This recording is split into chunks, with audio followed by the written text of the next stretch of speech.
7 জেলায় লকডাউনে চলছে না দূরপাল্লার যানবাহন। মধ্যরাত থেকে ঢাকার সাথে যাত্রীবাহী ট্রেন চলাচল বন্ধ। করোনায় আরও ৭৬ মৃত্যু, একদিনে শনাক্ত বেড়ে ৪,৮৪৬। এসডিজি অর্জনে শীর্ষ 3 দেশের মধ্যে বাংলাদেশ। করোনার মধ্যে অর্থনৈতিক গতি ধরে রাখার অঙ্গীকার প্রধানমন্ত্রী।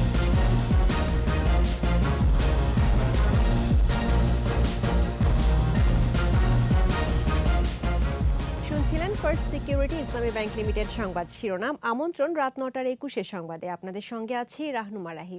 দর্শক, 21 টেলিভিশনের সংবাদ একই সাথে সরাসরি দেখতে পাবেন আমাদের ফেসবুক পেজ www.facebook.com/2124 অনলাইনে। Mega spider ceiling fan, mega বাতাসে শান্তির পরশ। করোনার সংক্রমণ রোধে 7 জেলা লকডাউনের কারণে সারা দেশ থেকে বিচ্ছিন্ন ঢাকা। সকাল 6টার পর থেকে রাজধানীর প্রবেশ মুখগুলোতে কঠোর অবস্থান নিয়েছে আইন শৃঙ্খলা বাহিনী। দূরপাল্লার পরিবহন প্রবেশ ও বের হতে পারছে না। সদরঘাট থেকেও ছাড়ছে না কোনো লঞ্চ। পুলিশ বলছে লকডাউন বাস্তবায়নে কঠোর অবস্থান নেওয়া হয়েছে। বিস্তারিত জানাচ্ছেন আহমদ বাবু। সকাল 6টা, গাবতলী, আবদুল্লাপুর ও সায়দাবাদ সহ ঢাকার প্রবেশ মুখে কঠোর অবস্থানে পুলিশ। তাই সকালে রাজধানীর প্রবেশ পথগুলোতে সৃষ্টি হয় দীর্ঘ যানজটের।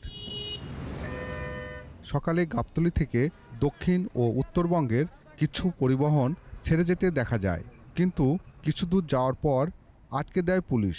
যাত্রী নামিয়ে ঘুরিয়ে দেওয়া হয় গাড়ি। যশোরের যাত্রী নিয়েছিলাম, লকডাউনের কারণে যাত্রী পারিনি, যাত্রী নামাই দিছি। পাবনা যাইতে চাইছিলাম আমরা, কিন্তু আমাদেরকে যাইতে দিচ্ছে না। হঠাৎ ঢাকা বিচ্ছিন্ন হওয়ায় ভোগান্তিতে পড়েছে সাধারণ মানুষ। যাব আমরা রাজশাহী, কেমনে যাই দেখি, চেষ্টা করি যাইতে হবে কষ্ট করে। পুলিশ বলছে হঠাৎ সিদ্ধান্তের কারণে গাড়ির নিয়ন্ত্রণ করতে বেগ পেতে হচ্ছে। ঢাকার চারিদিক থেকে চেষ্টা করছি যে বাইরের গাড়ি যেন ঢাকার মধ্যে না ঢুকে এবং ঢাকা থেকে কোনো গাড়ি যেন ঢাকার বাইরে না যায়। শুধুমাত্র যারা ইমার্জেন্সি সার্ভিসের আওতায় পড়ে সেই সমস্ত গাড়ি আমরা যেতে দিচ্ছি। এদিকে সদরঘাট থেকে দক্ষিণ অঞ্চলের 42টি নৌবন্দরে ছেড়ে যাচ্ছে না কোনো লঞ্চ। কিছু লঞ্চ ঘাটে থাকলেও অধিকাংশ নদীর ওপারে নোঙর করে আছে। সরকারের সিদ্ধান্ত বাস্তবায়নে সদরঘাট থেকে লঞ্চ ছাড়তে দেওয়া হচ্ছে না। ঢাকা নদীবন্দর থেকে সকাল 6টার থেকে যাত্রী নিয়ে কোনো লঞ্চেই যাচ্ছে না, যার ফলে যাত্রীরা অনেকেই হয়তো জানে না, তারা হয়তো টার্মিনালে চলে আসছে। এছাড়া কমলাপুর থেকে দেশের বিভিন্ন গন্তব্যে স্বাস্থ্যবিধি মেনে ছেড়ে গেছে ট্রেন। তবে বিধিনিষেধের আওতায় থাকা 7 জেলায় থামবে না ট্রেন। আহমদ বাবু, 21 টেলিভিশন, ঢাকা। করোনার সংক্রমণ ঠেকাতে বন্ধ হচ্ছে ঢাকা থেকে সারা দেশে যাত্রীবাহী ট্রেন চলাচল। আজ রাত 12টার পর থেকে এই সিদ্ধান্ত কার্যকর হবে। রেলওয়ের মহাপরিচালক ধীরেন্দ্রনাথ মজুমদার জানিয়েছেন, মঙ্গলবার রাত 12টার পর ঢাকা থেকে কোনো যাত্রীবাহী ট্রেন পরিচালনা করা হবে না। এর আগে মন্ত্রিপরিষদ বিভাগের প্রজ্ঞাপনে ঢাকার আশেপাশের 7 জেলায় লকডাউনের আওতায় ঢাকা থেকে গাজীপুরের টঙ্গী ও জয়দেবপুর হয়ে যেসব আন্তনগর ট্রেন চলাচল করে সেগুলো ওই স্টেশনে থামেনি। নারায়ণগঞ্জ হয়ে চলে শুধু লোকাল ট্রেন। করোনার কারণে সেই ট্রেন বন্ধ রয়েছে। প্রতিদিনই বাড়ছে করোনা সংক্রমণ। আগের দিনের চেয়ে বেড়ে একদিনে শনাক্তের সংখ্যা দাঁড়িয়েছে 4,846। দৈনিক সংক্রমণ হার বেড়ে হয়েছে 19.36%। 24 ঘন্টায় মারা গেছে 76 জন। সবচেয়ে বেশি মৃত্যু খুলনা বিভাগে 27 জন। বিস্তারিত জানাচ্ছেন স্মৃতি মণ্ডল। করোনা সংক্রমণে দীর্ঘ হচ্ছে মৃত্যু তালিকা, বাড়ছে শনাক্তের সংখ্যা। রাজধানী ও সীমান্তবর্তী এলাকার সদর ও বিভাগীয় হাসপাতালগুলোতে রোগীর চাপ সামাল দিতে হিমশিম অবস্থা। স্বাস্থ্য অধিদপ্তরের তথ্য বলছে, করোনায় 24 ঘন্টায় 76 জন মারা গেছে। মৃতের সংখ্যা বেড়ে হয়েছে 13,702। 528টি ল্যাবে 25,028টি নমুনা পরীক্ষায় একদিনে শনাক্ত 4,846। নতুন 2,903 জন সহ সুস্থ হয়েছে 7,88,385 জন। পরীক্ষা বিপরীতে দৈনিক সংক্রমণ হার বেড়ে হয়েছে 19.36%। মৃত্যুহার 1.59 ও সুস্থতার হার 91.55%। 24 ঘন্টায় সবচেয়ে বেশি মৃত্যু খুলনা বিভাগে 27 জন, ঢাকা ও রাজশাহী বিভাগে 14 জন করে মারা গেছে। চট্টগ্রাম বিভাগে 10, রংপুরে 6, সিলেটে 3 ও বরিশাল বিভাগে 2 জন মারা গেছে। মৃতদের মধ্যে 60 ঊর্ধ্ব 37 জন এবং 51 থেকে 60 বছরের মধ্যে 23 জন। এ পর্যন্ত করোনা পরীক্ষা হয়েছে 63,76,819। স্মৃতিমণ্ডল, একুশে টেলিভিশন, ঢাকা। করোনা ভ্যাকসিনকে বৈশ্বিক সার্বজনীন পণ্য ঘোষণার তাগিদ দিয়েছেন প্রধানমন্ত্রী শেখ হাসিনা। একই সঙ্গে স্বল্প আয়ের ও উন্নয়নশীল দেশগুলো যাতে ভ্যাকসিন উৎপাদনের সক্ষমতা অর্জন করতে পারে সেজন্য সহযোগিতারও আহ্বান জানান। কাতারে অর্থনৈতিক ফোরাম আয়োজিত রিইমার্জিনিং দ্য ওয়ার্ল্ড শিরোনামে অনুষ্ঠানে ভিডিও বার্তায় একথা বলেন প্রধানমন্ত্রী। The COVID-19 pandemic has exposed our world to multiple setbacks and fragilities. It has already claimed millions of lives and battered the economies. We need strong global cooperation to overcome this difficult time. We firmly believe that the COVID-19 vaccines should be declared as global public goods, and the developing countries and LDCs that have capacity be given the necessary support to produce the vaccines. SDG অর্জনের সাফল্যের পর টেকসই উন্নয়ন লক্ষ্যের পথেও একইভাবে এগিয়ে যাওয়ার কথা বলেছেন প্রধানমন্ত্রী শেখ হাসিনা। জাতীয় অর্থনৈতিক পরিষদের নির্বাহী কমিটির সভায় তিনি বলেন, এসডিজি অর্জনে শীর্ষ 3 দেশের অন্যতম বাংলাদেশ। সুষ্ঠু পরিকল্পনা, সুনির্দিষ্ট দিক নির্দেশনের জন্যই এসডিজি অর্জন সম্ভব হয়েছে বলে মনে করেন তিনি। করোনা মোকাবেলা করে অর্থনৈতিক উন্নয়নকে গতিশীল রাখার কথাও জানান প্রধানমন্ত্রী। রিপোর্টে আরও জানাচ্ছেন মেহেদী হাসান। গণভবন থেকে ভিডিও কনফারেন্সে একনেক সভায় সভাপতিত্ব করেন প্রধানমন্ত্রী শেখ হাসিনা। সভায় প্রধানমন্ত্রী জানান, টেকসই উন্নয়ন লক্ষ্য এসডিজি অর্জনে বাংলাদেশ এখন সবচেয়ে এগিয়ে থাকা দেশগুলোর একটি। এসডিজি বাস্তবায়নে বিশ্বের 3টি দেশের মধ্যে বাংলাদেশ অন্যতম অবস্থানে আছে। আমাদের সুষ্ঠু পরিকল্পনা, সুনির্দিষ্ট দিক দর্শন আছে এবং আমরা সেই পরিকল্পিতভাবে এগোচ্ছি বলে এটা অর্জন সম্ভব। মুজিব বর্ষে দুর্যোগ ব্যবস্থাপনা ও ত্রাণ মন্ত্রণালয় প্রকাশিত দুর্যোগ হ্রাসে বঙ্গবন্ধু বইয়ের মোড়ক উন্মোচন করেন প্রধানমন্ত্রী। বলেন, মনুষ্যসৃষ্ট দুর্যোগ মোকাবেলা করে বাংলাদেশ এগিয়ে যাচ্ছে। আমাদের জন্য একটা বলবো যে এটা মাইল ফলক। জাতির পিতা বঙ্গবন্ধু শেখ মুজিবুর রহমানের সেই পদক্ষেপ অনুসরণ করেই কিন্তু আমরা এদেশের মানুষকে বাঁচাতে সক্ষম হয়েছি এবং ঘূর্ণিঝড় বা জলোচ্ছ্বাস বা যে কোনো প্রাকৃতিক দুর্যোগ মোকাবেলা করবার মতো আত্মবিশ্বাস আমরা পেয়েছি। এদিন একনেকে 4,166 কোটি টাকার 10টি প্রকল্প অনুমোদন হয়। ভূ উপরিস্থ পানি ব্যবহারে গুরুত্ব দেয়া এবং গবেষণার ক্ষেত্রে আরো মনোযোগ দেওয়ার অনুশাসনও দেন প্রধানমন্ত্রী। অনুশাসনের গতি আর আমাদের গতি দুটোর মধ্যে মিল নেই। মেহেদী হাসান, একুশে টেলিভিশন, ঢাকা। নিচ্ছি প্রিমিয়ার ব্যাংক লিমিটেড সংবাদ বিরতি। যখন ফিরছি তখন অন্যান্য খবরের সঙ্গে আরও থাকবে।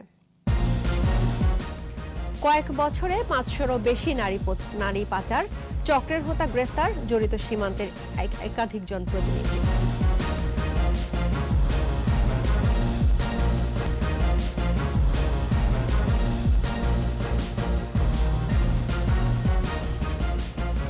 আবারও আমন্ত্রণ রাত 9টার 21 সংবাদে। করোনায় চট্টগ্রামের চেয়ে ঢাকায় অ্যান্টিবডির তৈরির হার বেশি। ঢাকায় 71%, চট্টগ্রামে এই হার 55%। 3,220 জনের উপর গবেষণা শেষে এ তথ্য জানিয়েছে আইসিডিডিআরবি। বয়স্ক ও তরুণদের এই হার প্রায় সমান। নারীর মধ্যে 70.6%। ভার্চুয়াল প্রেস ব্রিফিংয়ে প্রতিবেদনের বিস্তারিত তুলে ধরে আইসিডিডিআরবি। স্বল্প শিক্ষিত, অধিক ওজন, উচ্চ রক্তচাপ ও ডায়াবেটিস যাদের আছে তাদের মধ্যে অধিক মাত্রায় রক্তে কোভিড উপস্থিতির হার দেখা গেছে। বিসিজি টিকা নিয়েছেন শারীরিক পরিশ্রম করা এমন ব্যক্তি এবং বারবার হাত ধোয়া ও নাক মুখ কম স্পর্শ করা ব্যক্তিদের মধ্যে রক্তে কোভিডের উপস্থিতির মাত্রা কম। দিলে কিন্তু আপনাকে 100% প্রোটেকশন দেবে না, আপনার কিন্তু কিছুটা ঝুঁকি থেকেই যাবে। কিন্তু আপনি কি লাভটা করছেন? আপনি লাভটা করছেন যে আপনার যে এই যে ক্রিটিক্যাল ডিজিজ, আপনি কি যে হাসপাতালে যাওয়া, এইটার থেকে আপনি হয়তো রেহাই পাবেন। That is going to be protected if you take 2 doses of this vaccine. Bharat, Malaysia ও দুবাইয়ে নারী পাচারকারী চক্রের হোতা নদী কয়েক বছর ধরে 500-রও বেশি নারীকে বিভিন্ন দেশে পাচার করেছে। প্রাথমিকের গণ্ডিও পেরোয়নি 5 ভাষায় কথা বলতে পারার নদী বিভিন্ন নামে পরিচিত। সীমান্তের একাধিক জনপ্রতিনিধি পাচার চক্রের সাথে জড়িত বলে জানতে পেরেছে পুলিশ। সম্প্রতি নদী সহ চক্রটির 32 সদস্যকে গ্রেফতারের পর চাঞ্চল্যকর নানা তথ্য এখন পুলিশের তেজগাঁ বিভাগের কাছে। রিপোর্টে আরও জানাচ্ছেন দীপু শিকদার। কখনো ইতি, কখনো বা জলি, কখনো আবার প্রীতি নাম ধারণ করে মুন্সিগঞ্জের নদী। লেখাপড়ার দৌড় 5ম শ্রেণী পর্যন্ত। গোয়েন্দা তথ্য অনুযায়ী যশোর সীমান্তে প্রীতি, সাতক্ষীরা সীমান্তে জলি, দুবাইয়ে লায়লা আর ভারতে ইতিসহ নদীর 10টি নাম পাওয়া গেছে। ভারত, মালয়েশিয়া ও দুবাইয়ে নারী পাচার চক্রের মূল সমন্বয়ক এই নদী।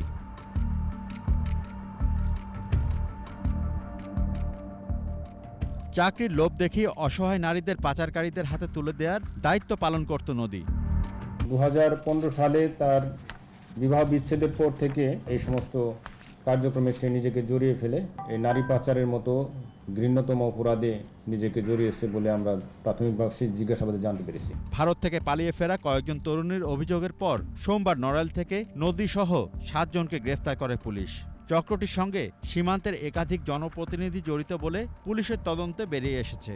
তাদের প্রাথমিক জিজ্ঞাসাবাদে জানতে পেরেছি যে ওই এলাকার কিছু কিছু জনপ্রতিনিধিও তাদেরকে সহযোগিতা করেছে। যারাই এই ঘটনার সঙ্গে সংশ্লিষ্টতা আওতায় আসবে, যাদেরকে এই সংশ্লিষ্টতা পাওয়া যাবে তাদের বিরুদ্ধে আইনগত ব্যবস্থা নেওয়া হবে। তদন্তে নাম আসা জনপ্রতিনিধিদের গ্রেফতারে অভিযান চালাচ্ছে পুলিশ।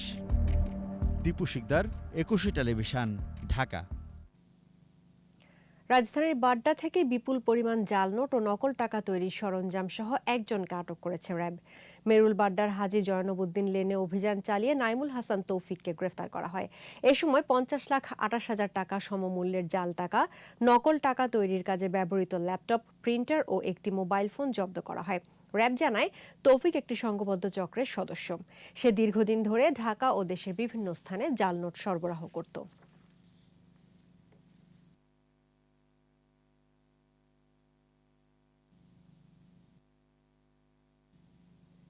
আবারও প্রিমিয়ার ব্যাংক লিমিটেড সংবাদ বিরতি। যখন ফিরছি তখন অন্যান্য খবরের সঙ্গে আরও থাকবে। দরিদ্র দেশগুলোতে ফুরিয়ে আসছে করোনার টিকা, বিশ্ব স্বাস্থ্য সংস্থার উদ্বেগ, মজুদ না করার আহ্বান।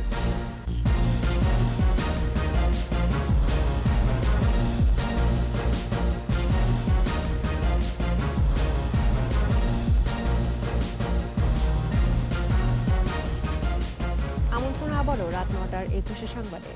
এবার আন্তর্জাতিক খবর।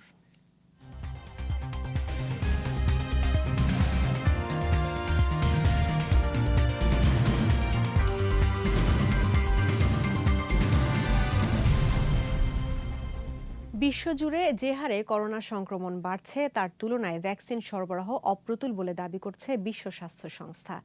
এমন পরিস্থিতিতে ধনী দেশগুলোকে ভ্যাকসিন মজুত না করার আহ্বান জানিয়েছে সংস্থাটি। আরও জানাচ্ছেন আজহারুল ইসলাম। মহামারী করোনার সংকটকালে বিশ্বের দরিদ্র দেশগুলোতে করোনা টিকার ন্যায্য বিতরণ শুরু হয়েছে। তবে এসব টিকা দেশগুলোর জন্য পর্যাপ্ত নয় বলে দাবি করছে বিশ্ব স্বাস্থ্য সংস্থা। জাতিসংঘের সহায়তায় এ পর্যন্ত 131টি দেশে 9 কোটি ডোজ কোভ্যাক্স টিকা বিনামূল্যে প্রদান করা হয়েছে। তবে করোনা মোকাবেলায় তা যথেষ্ট নয় বলে মনে করছে সংস্থাটি। ইউরোপ, দক্ষিণ আমেরিকা, দক্ষিণ এশিয়ার দেশগুলোয় প্রতিদিন সংক্রমণ বাড়ছে। এই পরিস্থিতিতে টিকার চাহিদা যেমন বেড়েছে, তেমনি সময়মতো টিকা না পাওয়া নিয়েও দেখা দিয়েছে অনিশ্চয়তা। এদিকে ভ্যাকসিনের মজুদ বন্ধ রেখে তা বিভিন্ন দেশে বিতরণের আহ্বান জানিয়েছেন দক্ষিণ আফ্রিকার প্রেসিডেন্ট সিরিল রামাফোসা। বলেন, দক্ষিণ আফ্রিকায় এ পর্যন্ত 4 কোটি ডোজ সরবরাহ করা হয়েছে, যা মোট জনসংখ্যার 2%। তবে কড়া লকডাউনের সুফল পাচ্ছে ভারতের বিভিন্ন রাজ্য। ভ্যাকসিন কার্যক্রম এবং লকডাউনের কারণে আক্রান্ত এবং মৃত্যু কমেছে বলে দাবি করছে দেশটির গণমাধ্যমগুলো। ভারতে গেল 24 ঘন্টায় 53,256 আক্রান্ত নিয়ে মৃত্যু হয়েছে 1,422 জনের। আজহারুল ইসলাম, 21 টেলিভিশন। জানাবো খেলার খবর।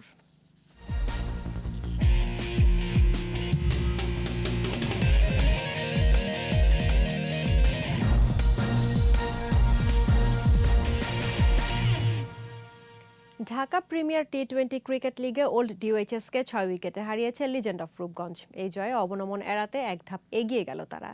মিরপুরে টস হেরে ব্যাট করতে নেমে সুবিধা করতে পারেনি ডিওএইচএস। নির্ধারিত 18 ওভারে ইমনের হাফ সেঞ্চুরিতে 6 উইকেটে 117 রান তোলে তারা। ইমন 39 বলে 51 রান করেন। এছাড়া আলী ইসলাম 20 রানে অপরাজিত থাকেন। জবাবে অধিনায়ক নাইম ইসলামের ঝোড়ো ব্যাটিংয়ে সহজ জয় পায় রূপগঞ্জ। মাত্র 14 বলে অপরাজিত 27 রান করেন নাইম। এছাড়া সাব্বির ও মেহেদী 60 রান করলে 4 উইকেটে 124 রান তোলে লিজেন্ড অফ রূপগঞ্জ।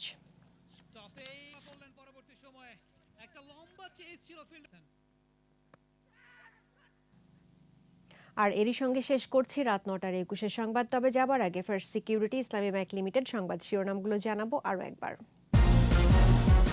7 জেলায় লকডাউনে চলছে না দূরপাল্লার যানবাহন। মধ্যরাত থেকে ঢাকার সাথে যাত্রীবাহী ট্রেন চলাচল বন্ধ। করোনায় আরও 76 মৃত্যু, একদিনে শনাক্ত বেড়ে 4846।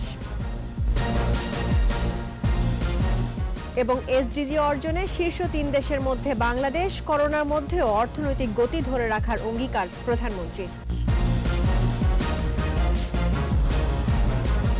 দর্শক, 21-এর সর্বশেষ খবর জানতে ডায়াল করুন 2021 নম্বরে আর ভিজিট করুন 21-tv.com এই ওয়েবসাইটে। এছাড়া ফেসবুকে লগ ইন করতে পারেন facebook.com/2124 অনলাইনে।